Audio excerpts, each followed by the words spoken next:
ശിവാനന്ദാശ്രമം പാലക്കാട് പ്രസിദ്ധീകരിച്ച സ്വാമി ജ്ഞാനാനന്ദ സരസ്വതി തിരുവടികൾ എഴുതിയ രാമായണ തത്വം ആരണ്യകാണ്ഡം. ചിത്രകൂടത്തിൽ താമസിക്കുന്നതുകൊണ്ട് ക്ലേശനിവൃത്തിക്ക് വേണ്ടിയായിരുന്നുവല്ലോ ശ്രീരാമൻ ദണ്ഡകവനത്തിലേക്ക് പുറപ്പെട്ടത്. ദണ്ഡകവനത്തിൽ കടന്ന ഉടനെ ആദ്യം കണ്ടത് വിരാധനെയാണ്. കണ്ട ഉടനെ തന്നെ വിരാധൻ ശ്രീരാമനെ ഒന്നിച്ച് വിഴുങ്ങാനാണ് പുറപ്പെട്ടത്. ഭാഗ്യം കൊണ്ട് വിരാധനെ കൊന്ന് രക്ഷപ്പെടാൻ സാധിച്ചു. സംസാരത്തിൻ്റെ അഗാധതയിലേക്ക് ഇറങ്ങിയാൽ കഴിഞ്ഞു. പലതരത്തിലുള്ള ചുമതലകൾ വന്ന് തന്നെ ഒട്ടാകെ വിഴുങ്ങും.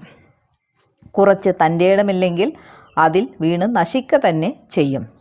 പല തരത്തിലുള്ള ചുമതലകളുടെ സമുച്ചയത്തെയാണ് ഇവിടെ വിരാധനായി ചിത്രീകരിക്കുന്നത്. തൻ്റെ ചുമതല ബ്രഹ്മനിഷ്ഠയും ആത്മസാക്ഷാത്കാരവും മാത്രമാണെന്നും ബാക്കിയെല്ലാം പ്രാരബ്ധമാണെന്നും ഓർമ്മയില്ലെങ്കിൽ വിരാധൻ വിഴുങ്ങിയത് തന്നെ. അതായത് ഗൃഹ കുടുംബ ധന സമ്പാദനാദി ചുമതലകളിൽ മുഴുകി നശിച്ചത് തന്നെ. വിരാധനെ കൊന്നു നോക്കിയപ്പോൾ അവൻ രാക്ഷസനല്ല, വിദ്യാധരനാണെന്ന് ബോധ്യമാവുകയും ചെയ്തു. വിവേകം കൊണ്ട് സംസാരത്തിലെ ചുമതലകളെ തട്ടി നീക്കിയപ്പോൾ പരമാർത്ഥത്തിൽ തൻ്റെ ചുമതല ബ്രഹ്മവിദ്യാധാരണം മാത്രമാണെന്നും ബാക്കിയെല്ലാം ഭ്രാന്തി കൊണ്ട് തോന്നപ്പെട്ടതാണെന്നും ബോധ്യമായി. വിരാധനെ കൊന്നതുകൊണ്ട് പിന്നെ എത്രയോ തപസ്വികളെ കാണാനും അവരിൽ നിന്ന് പലതും ഗ്രഹിക്കുവാനും സാധിച്ചു. അതായത് ലോകബന്ധങ്ങളിൽ കുടുങ്ങാതെ അധ്യാത്മ വിദ്യാധാരണം ചെയ്തതുകൊണ്ട് പിന്നീട് സത്സംഗം സാധിച്ചു. അങ്ങനെയുള്ള സജ്ജനങ്ങളിൽ നിന്ന് പല തത്വങ്ങളെയും ഗ്രഹിക്കാനും സാധിച്ചു. എല്ലുകളുടെയും ശിരസുകളുടെയും കൂമ്പാരത്തെ അവർ കാണിച്ചു കൊടുത്തു.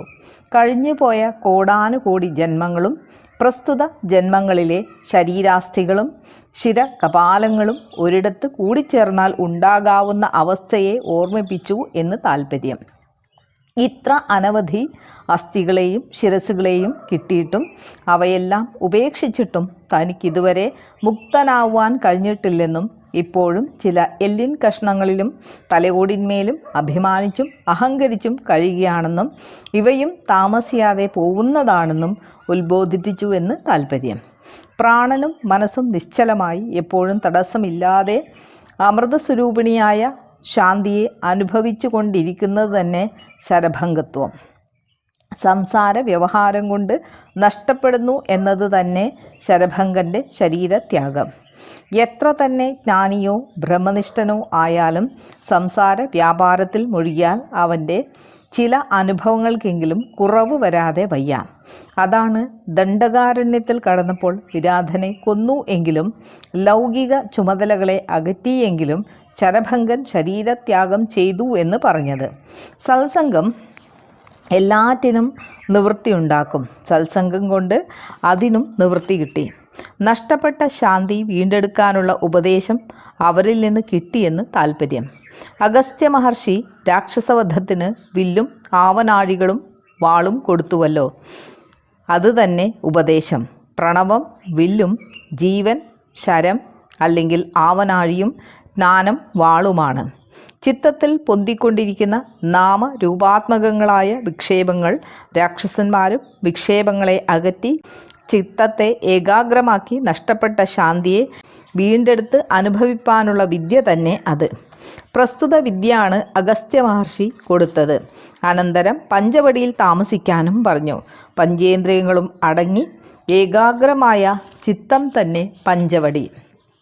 ജ്ഞാന വൈരാഗ്യങ്ങളാകുന്ന ജീവൻ്റെ ആധ്യാത്മ സംസ്കാരം തന്നെ ജടായു. ജടായുവിൻ്റെ കാവലോടുകൂടി പഞ്ചവടിയിൽ സീതയെ വിനോദിപ്പിച്ചുകൊണ്ട് താമസമുറപ്പിച്ചു. ആധ്യാത്മ സംസ്കാരത്തെ മുറുകെ പിടിച്ച് ബ്രഹ്മവിദ്യയെ അഭ്യസിച്ചുകൊണ്ട് തന്നെ ഏകാഗ്രമായ ചിത്തം കൊണ്ടും ശാന്തി സുഖത്തെയും നുകർന്ന് പ്രാരബ്ധത്തെ അനുഭവിച്ചു വന്നു എന്നർത്ഥം. ഇങ്ങനെയുള്ള ഏറ്റവും നിഗൂഢമായ തത്വരഹസ്യങ്ങളോട് കൂടിയതാണ് ആരണ്യകാണ്ഡത്തിലെ പറയപ്പെട്ടിടത്തോളം കഥാഭാഗം. ഏറ്റവും രസകരമായൊരു വേദാന്ത പ്രകരണമാണ് അടുത്ത പ്രതിപാദനം. പുരാണേതിഹാസങ്ങൾ പ്രായേണ വേദാന്ത പ്രകരണങ്ങളാണ്. എങ്കിലും കഥാരൂപത്തിലാകയാൽ വേദാന്ത തത്വം കഥകളിൽ അന്തർലീനങ്ങളാണ്. അതിനാൽ അവിടെ പ്രത്യക്ഷമായി തന്നെ വേദാന്ത പ്രകരണങ്ങളെ പ്രതിപാദിക്കുക എന്നത് പുരാണ ഇതിഹാസങ്ങളുടെ ഒരു സമ്പ്രദായമാണ്.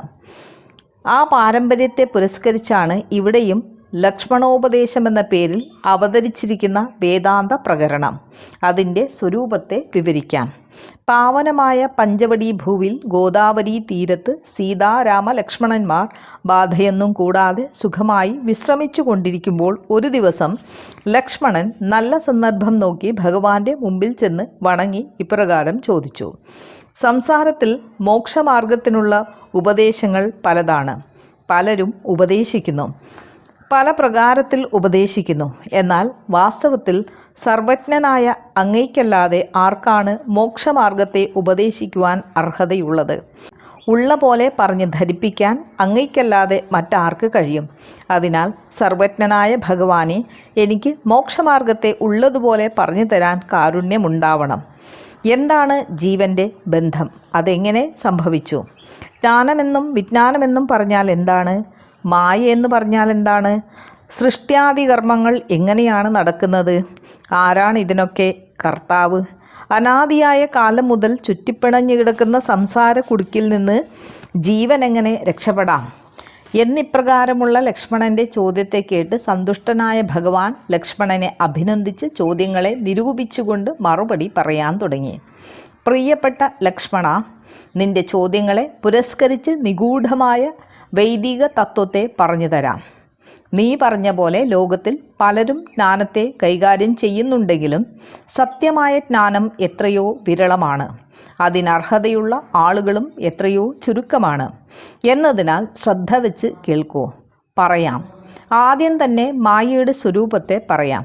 പരമാർത്ഥത്തിൽ താനല്ലാത്ത ശരീരാദി ഉപാധികളിൽ താനെന്ന തെറ്റായ അറിവ് തന്നെ മായ. കയറിൽ കയറെന്ന ബോധം മറിഞ്ഞ് പാമ്പെന്ന തെറ്റായ ഏതൊരു ബോധമുണ്ടാകുന്നുവോ അതുപോലെ അനാത്മവസ്തുക്കളിൽ നിലനിന്ന് വരുന്ന ആത്മബോധം തന്നെ മായാവിലാസം. മായയ്ക്ക് 2 രൂപമുണ്ട്. അതിന് വിക്ഷേപമെന്നും ആവരണമെന്നും പറയും. വിക്ഷേപ ശക്തിയാണ് 3 കാലത്തും ഇല്ലാത്ത നാമരൂപാത്മകമായ ഈ ജഗത്തിനെ മുഴുവൻ സൃഷ്ടിക്കുന്നത്. ആവരണശക്തി സത്യമായ പരമാത്മ സ്വരൂപത്തെ സർവത്ര ആവരണം ചെയ്ത് അറിയാൻ കഴിയാതാക്കുകയും ചെയ്യുന്നു.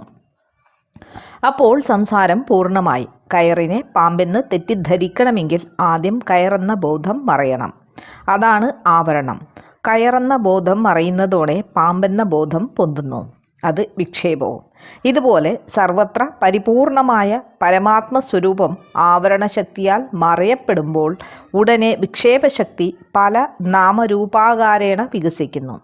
അതുതന്നെ ജഗത്ത്. സ്വപ്നത്തിലും മനോരാജ്യത്തിലും കാണപ്പെടുന്ന പദാർത്ഥങ്ങൾ എപ്രകാരം 3 കാലത്തും ഇല്ലാത്തവയാണോ അതുപോലെ ദൃഷ്ടമായ ഈ ജഗത്തും 3 കാലത്തും ഇല്ലാത്തത് തന്നെ. എങ്കിലും വർത്തമാനകാലത്ത് അജ്ഞാന ദൃഷ്ടിയിൽ ഉള്ളതായി തോന്നപ്പെട്ടുകൊണ്ടിരിക്കുന്നു എന്ന് മാത്രം.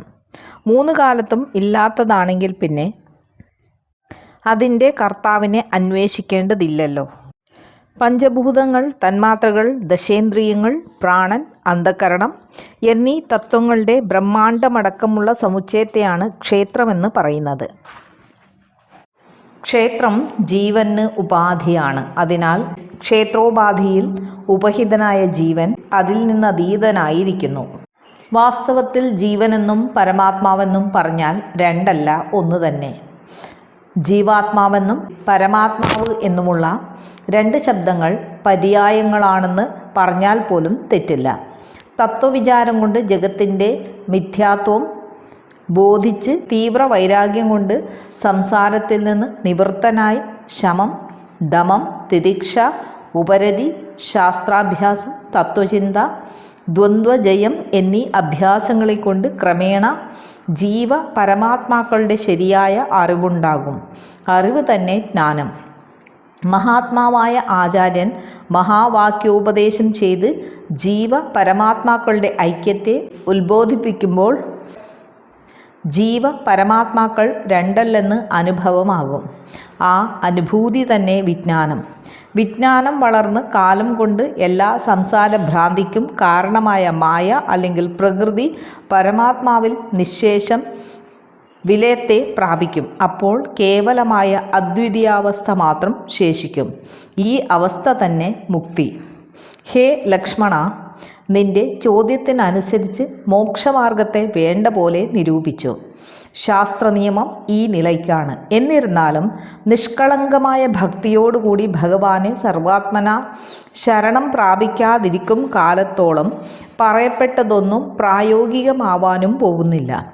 അതിനാൽ ആദ്യമായി ഒരാൾ നിഷ്കളങ്ക ഭക്തിയെ സമ്പാദിച്ച് സർവാത്മന ഭഗവാനെ ശരണം പ്രാപിക്കുകയാണ് വേണ്ടത്. ജപം, കീർത്തനം, പൂജ, വ്രതാനുഷ്ഠാനം, തീർത്ഥാടനം, ഭക്തന്മാരോടുകൂടി സഹവസിക്കൽ എന്നീ ചര്യകളെ കൊണ്ട് കാലം കൊണ്ടൊരാൾക്ക് ഭക്തി ഉണ്ടാവാം. ഭക്തി ഉണ്ടായിക്കഴിഞ്ഞാൽ പിന്നെ മറ്റൊന്നും വേണ്ടതില്ല. ഭക്തി കൊണ്ടുണ്ടാവുന്നതാണ് മറ്റെല്ലാം. സജ്ജനങ്ങളുടെ നിത്യസമ്പർക്കം കൊണ്ട് ഇതെല്ലാം അറിയാനും ഉണ്ടാവാനും ഇടവരും എന്നിങ്ങനെ ഭഗവാൻ വേദാന്ത പ്രകരണത്തെ ഉപസംഹരിക്കുന്നു. അനന്തരം വീണ്ടും കഥയിലേക്ക് തന്നെ പ്രവേശിക്കുകയാണ്.